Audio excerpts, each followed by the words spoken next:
बिस्मिल्लाहिर्रहमानिर्रहीम अल्लाहुम्मा सल्लि अला मुहम्मद व आले मुहम्मद। दोस्तान ग्रामी, आपकी खिदमत में माह रजब के शब दिन के अमाल अर्ज कर रहे हैं। फरमाते 28 और 29 की शब को आपने 12 रकात नमाज पढ़ना है, जो कि दो दो रकात करके पढ़ना है।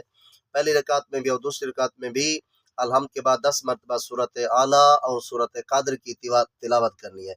जब ये 12 रकात आप नमाज पढ़ लें तो फरमाते 100 मरतबा आपने मोहम्मद उसकी आल के ऊपर दरूद भेजना है, अल्लाहुम्मा सल्लि अला मुहम्मद व आले मुहम्मद, और 100 मरतबा इस्तिगफार करना है, अस्तगफिरुल्लाह रब्बी व अतूबु इलैह। ये आपने पढ़ना है, इसका सवाब बहुत ज़्यादा है।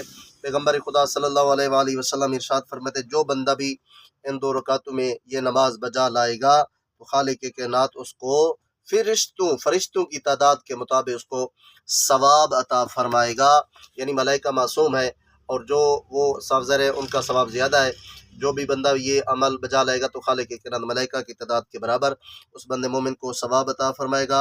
इसी तरह फरमाते हैं, जो बंदा 28 माह रजब के दिन को रोज़ा रखेगा तो खालिक कायनात उसके और जहन्नम के दरमियान 9 खंदकों को फरमाते हैं करार देगा, जिनमें से हर खंदक का दूसरी खंदक से फासला ज़मीन व आसमान के दरमियान का 500 साल की मसाफत के फासले जितना होगा। यानी इतना फासला होगा जहन्नम और उस बंदे मोमिन के दरमियान जो 28 रजब के दिन को क्या करेगा, रोज़ा रखेगा। तो मेहरबानी करें ये वीडियो आगे भी शेयर कर दिया करें ताकि दूसरे मोमिनीन भी इससे इस्तेफ़ादा कर सके, और जितना मोमिनीन इससे आपके शेयर करने की वजह से इस्तेफ़ादा करेंगे अल्लाह आपको जज़ाए खैर अता फरमाएगा और उस सवाब में आप भी शामिल होंगे। मेहरबानी।